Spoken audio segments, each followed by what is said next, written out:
Hi, I'm astrologer and life coach Penny Dix. Welcome to my YouTube channel. Welcome back if you're one of my regular visitors here.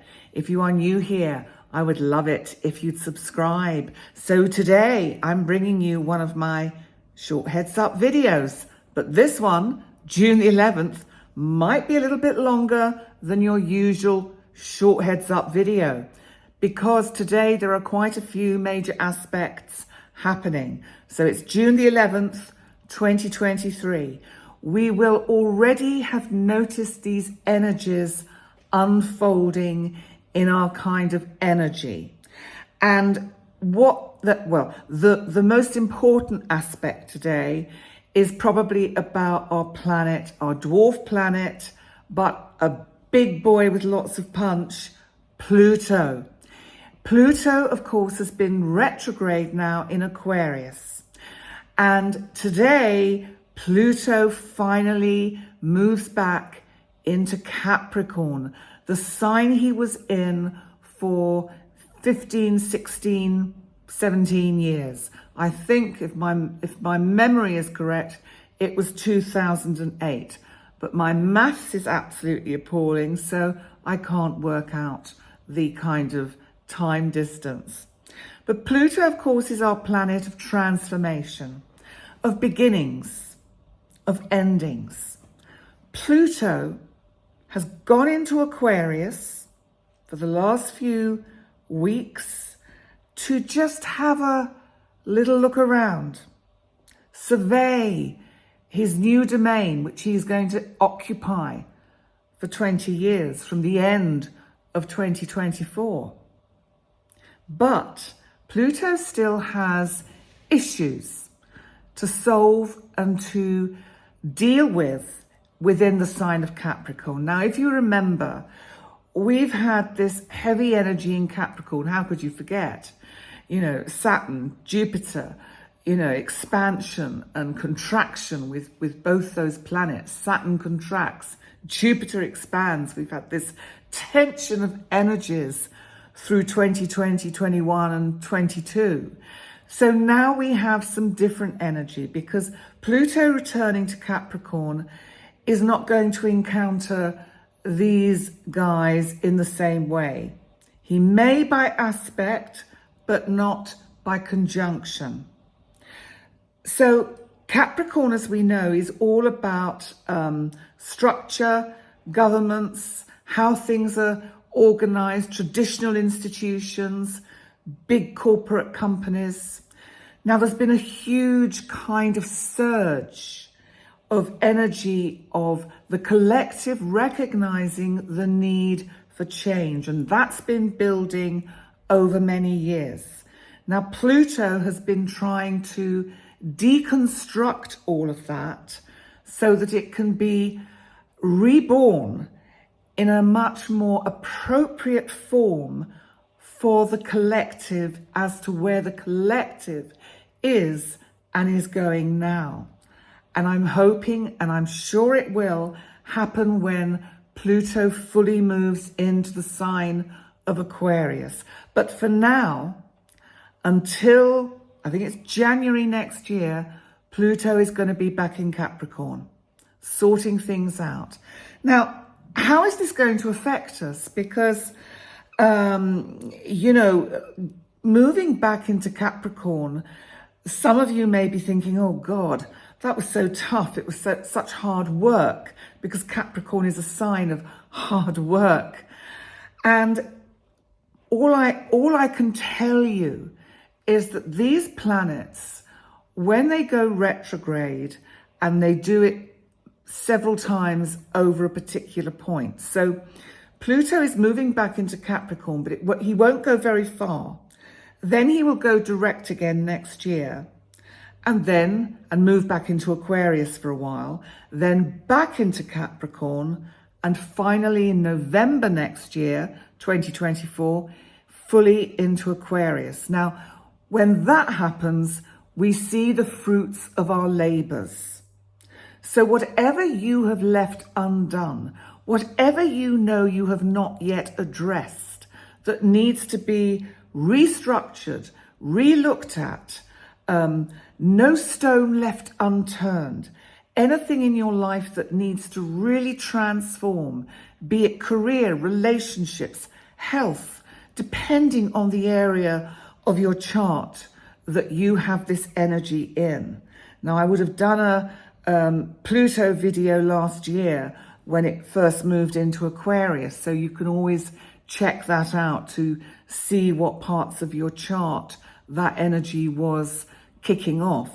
But basically, if you know where Capricorn is in your chart, it's that part of the chart that is going to be activated again. But there is other energy going on as well today. So we've got quite a collection of interesting aspects all on one day. Now, it doesn't mean that this becomes an incredibly important and dramatic day.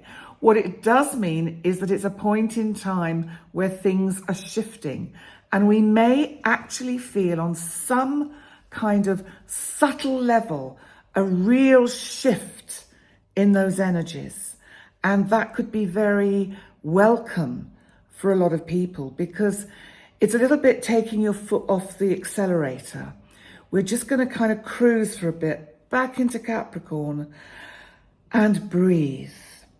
So also we need to look at Mercury at the 29th degree of Taurus. Mercury, our planet of communication, thinking, sometimes overthinking, thinking about how much he feels valued whilst he's been in the sign of Taurus. Today, he returns home. A few hours after Pluto goes into Capricorn, retrogrades into Capricorn, Mercury will move forward into the sign of Gemini, the sign which is his home, his domain. So this is helpful energy. Now, Gemini is a fast sign. It's a quick thinking sign. It's about lots of communication. It's air. It's kind of, how do we keep up with this amazing energy? Mercury will move quite swiftly through the sign of Gemini. And soon, and I think actually is this month, actually moves into Cancer, but I'll have to check that out. Now today, with this move of both these planets, this little baby Mercury and our dwarf planet Pluto, they're actually making a really helpful aspect, which is a trine aspect.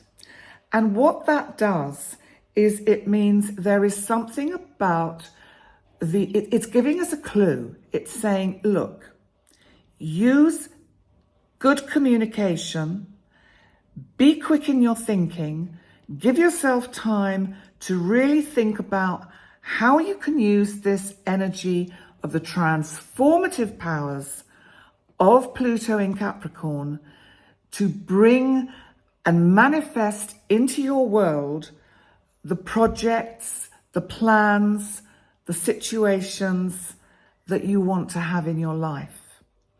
So that energy is going on too. Now we've also still got loosely the energy of this kind of fixed grand cross, but Venus has actually moved off that kind of corner or opposition of Pluto.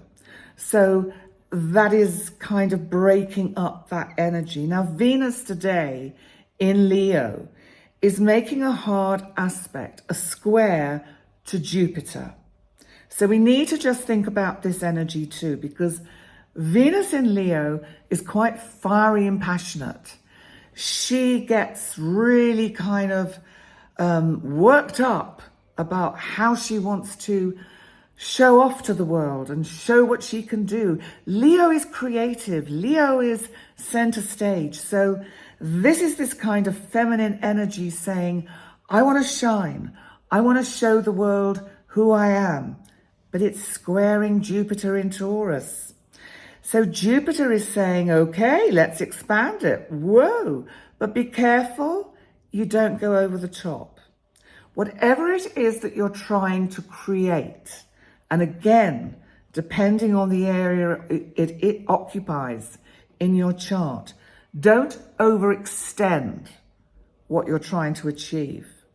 Jupiter in Taurus is just, it's magnifying and expanding this Taurus energy of kind of richness and luxury. So you may find you're a bit extravagant while this energy is around. Don't go rushing out and buy something without thinking it really seriously through. With that Mercury about to go into Gemini, think it through seriously before you start parting with your hard-earned cash. There could be something quite impulsive about this energy. So just bear that in mind. Now, interestingly, another aspect that we have from Jupiter is that Jupiter is also sextiling, which is a helpful angle from Taurus, Saturn in Pisces. Now, Saturn in Pisces has been trying to put some boundaries onto our dreams, trying to help us put structure into all that imagination, all those ideas we've got of how we want our lives to unfold. So Jupiter sextiling it is saying it's okay to dream big in a sense, but take it easy. So, well, the Saturn energy is saying take it easy. Jupiter is saying, I'm going to bring you the opportunities. Saturn is saying, be patient. Everything comes at the right time. Slow and steady wins the race always. Wise words. And interestingly, my lovely tech guy, Jerry, he said this to me or to us since we started my YouTube channel 3 years ago. And it's right, slow and steady wins the race. And sometimes you come up against a kind of a plateau where you're not quite sure which direction to take. But it's still about taking time out, standing still, looking around and thinking, well, my intuition, which is Neptune conjunct the moon today in Pisces, making a sextile to Pluto newly arrived back in Capricorn. This is about just trust your intuition. The way to transform the projects you're working on is just over there, beyond the horizon. It really isn't that far. But everything is about timing. So today, June the 11th, is a significantly important day for many reasons. So take time out today to go within, to think about how you can streamline the plans you've got, how you can channel the energies you've got. You know, if we start going off in all lots of different directions and now I'll do a bit of this, now I'll do a bit of that. No. What happens best is when we focus our energies on one idea, one project at a time. It stands far more chance of manifesting and fulfilling. So on that note, I just want to bring this one to a kind of a close. Thank you so much for joining me for this medium length short heads up video. And please remember to like, comment and subscribe. And thank you to all the new subscribers. I really value the comments. I get wonderful communication from all of you. And it really, really warms my heart. Thank you so much. Where's my heart? It's down here. My heart is where it's always been, in my soul. So thank you so much for joining me. And I look forward to seeing you next time. Bye for now.